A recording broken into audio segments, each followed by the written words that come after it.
Hello students. हम आपको अंग्रेजी व्याकरण के कुछ आवश्यक पहलुओं के बारे में बताने जा रहे हैं। यदि आप इन्हें जान लोगे तो आपको अंग्रेजी समझ में आ जाएगी।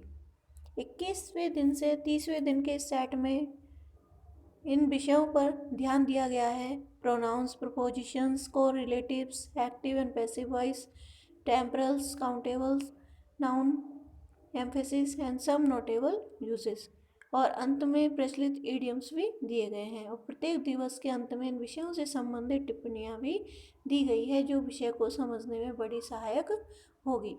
यदि आप एक एक करके भी अभ्यास करते हैं तो आप देखोगे कि आप कहाँ से कहाँ पहुँच गए हैं। तो आज हम पढ़ेंगे pronouns. He, she, it, this, that, you, I, each, none इत्यादि प्रोनाउंस का प्रयोग। इसके साथ ही साथ ए एंड द आर्टिकल्स का भी यहाँ पर सामान्य रूप से प्रयोग किया गया है। ए और एन में डिफरेंस आपको पहले भी बताया गया था। ए का प्रयोग कॉन्सोनेंट साउंड से पहले किया जाएगा और एन का प्रयोग वॉवल साउंड से पहले किया जाएगा। एग्जाम्पल देखिए, पढ़ते हैं प्रोनाउंस का प्रयोग। He, she, it, this, that, you, I, each one.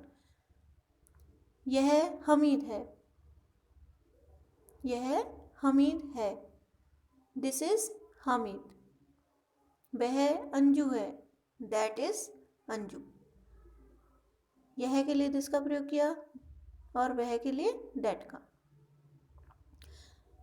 यह उसकी पुस्तक है, दिस इज हिज बुक। वह उसकी डायरी है, दैट इज हर डायरी। वह लड़का है, ही इज ए बॉय। वह लड़की है, शी इज ए गर्ल। तुम एक छात्र हो, यू आर ए स्टूडेंट। मैं एक क्लर्क हूँ, आई एम अ क्लर्क। यह एक कलम है, दिस इज ए पेन। यह एक सेब है, दिस इज एन एप्पल। यहाँ पर एन का प्रयोग किया गया है। क्यों? क्योंकि यहाँ पर एप्पल में वॉवल साउंड है और वॉवल साउंड से पहले ए का प्रयोग न करके एन का प्रयोग किया जाता है। आपको साउंड पर ध्यान देना है। साउंड यदि वॉवल साउंड है तो वहाँ पर एन का प्रयोग करना है, और कॉन्सोनेंट साउंड है तो वहाँ पर ए का प्रयोग करना है। वह एक संतरा है, वह एक संतरा है। That is an orange. मैं एक भारतीय हूँ, आई एम एन इंडियन। यहाँ यही कैमरा मैं चाहता हूँ, this is the camera I need. यही कैमरा मैं चाहता हूँ, तो this is the camera I need. वही पेन मैंने भी खरीदा, I have also bought the same pen. I have also bought the same pen. यह पेंसिल है और यह मेरी है, this is a pencil and it's mine. This is a pencil and it's mine. वह मेरी बकरी है, दैट इज माई गॉट। ये मेरी पुस्तकें हैं, दीज आर माई बुक्स। वे तुम्हारी पुस्तकें हैं, दोज आर योर बुक्स। ये पुस्तकें मेरी हैं, दीज बुक्स आर माइन। वे पुस्तकें तुम्हारी है, दोज बुक्स आर योर्स। ये तुम्हारी कॉपियाँ हैं, दीज आर योर नोटबुक्स। वे मेज पर हैं, they are on the table. These are your notebooks, they are on the table. तो इस तरीके से इन सभी सेंटेंसेस में प्रोनाउंस का प्रयोग किया गया है। नेक्स्ट, वे मेरे कंचे हैं, वे कई रंगों के हैं, दोज आर माई मार्बल्स। वे मेरे कंचे हैं, वे कई रंगों के हैं, they are of different colours. भारत मेरा देश है, इंडिया इज अवर कंट्री। हम उसके वासी हैं, we are her inhabitants. Shri Sharma तुम्हारे टीचर हैं, Mister Sharma is your teacher. Mister Sharma is your teacher. यहाँ पर योर का प्रयोग किया गया है, माता मीता और नीता बहनें हैं, उनकी माँ टीचर है। Meeta and Neeta are sisters, their mother is a teacher.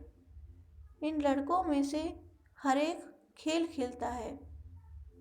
इन लड़कों में से हर एक खेल खेलता है। Each of these boys plays games. इन लड़कों में से हर एक यानी प्रत्येक, ईच ऑफ दीज बॉयज, इन लड़कों में से हर एक लड़का गेम खेलता है, खेल खेलता है। Play games, plays games. वहाँ हम में से कोई नहीं गया। None of us went there. None of us went there.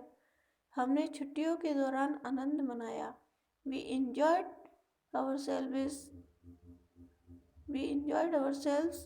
During the holidays. छुट्टियों के दौरान हमने आनंद मनाया। We enjoyed ourselves during the holidays. जो कोई सबसे बढ़िया रहेगा उसे पुरस्कार मिलेगा। Whoever is the best will get a prize. Whoever is the best will get a prize. वह मुझसे बुद्धिमान है। He is wiser than me. He is wiser than me. वह मुझसे बुद्धिमान है। He is wiser than me. मेरी लिखाई मेरे भाई की लिखाई से अच्छी है। My handwriting is better than that of my brother. वह क्या है? What is that? वह क्या है? What is that? वह एक कंप्यूटर है। That is a computer. That's it. वे क्या है? वे कैसेट्स है। What are those? वे क्या है? Those are cassettes. यह एक बक्सा है। This is a box. ये इसके कोने हैं। These are its corners.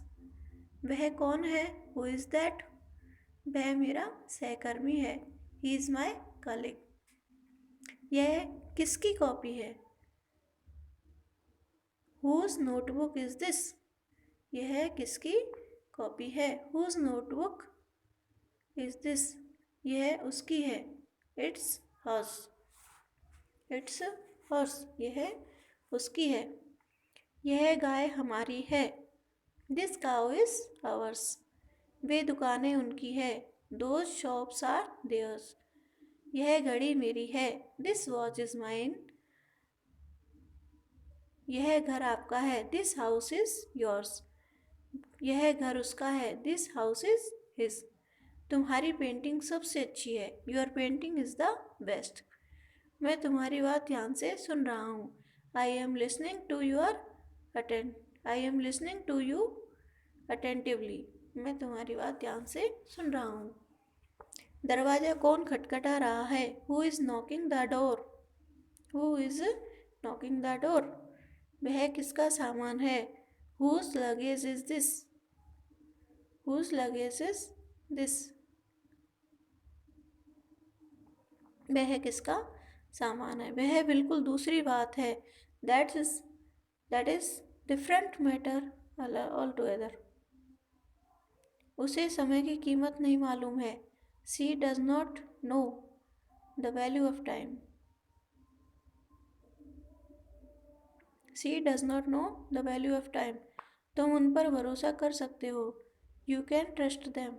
तुम उन पर भरोसा कर सकते हो। You can trust them. मैं आपका बहुत एहसानमंद हूँ। I am very thankful to you. मैं आपका बहुत एहसानमंद हूँ। I am very thankful to you. उसके रूखे व्यवहार से मुझे धक्का पहुँचा। His rude behavior shocked me. मुझे तुमसे ऐसी आशा कभी न थी। I never expected this from you.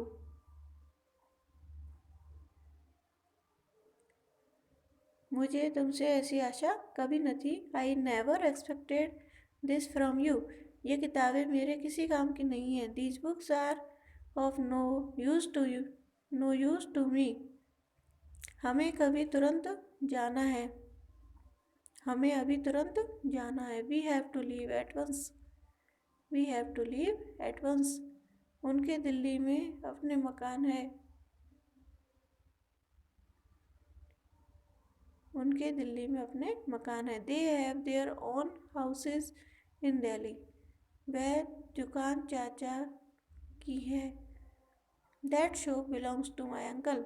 That shop belongs to my uncle. Last में कुछ टिप्पणी लिखी गई है।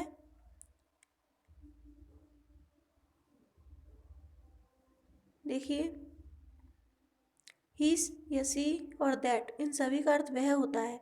ही और सी पुरुषवाचक सर्वनाम है और दैट निश्चयवाचक सर्वनाम है। अर्थात ही और सी क्रम से पुरुष और स्त्री का बोध कराते हैं और दैट उस वस्तु का निश्चय करता है। यह नहीं वह लाओ। दिस दैट निश्चयवाचक सर्वनाम है और दिस का बहुवचन रूप है और दोस दैट का बहुवचन रूप है। दिस यह, दैट वह, इन दोनों के बदले अगले वाक्यों में इट का प्रयोग किया जाता है। दीज दोस इन दोनों के बदले अगले वाक्य में दे का प्रयोग किया जाता है। ए एन द ये आर्टिकल कहलाते हैं। ए एन अनिश्चयवाची है और द निश्चयवाची है। जिन संज्ञा शब्दों की गिनती हो सकती है काउंटेबल, उनके आगे एन लगता है, जैसे a book, a cat, an animal, an egg.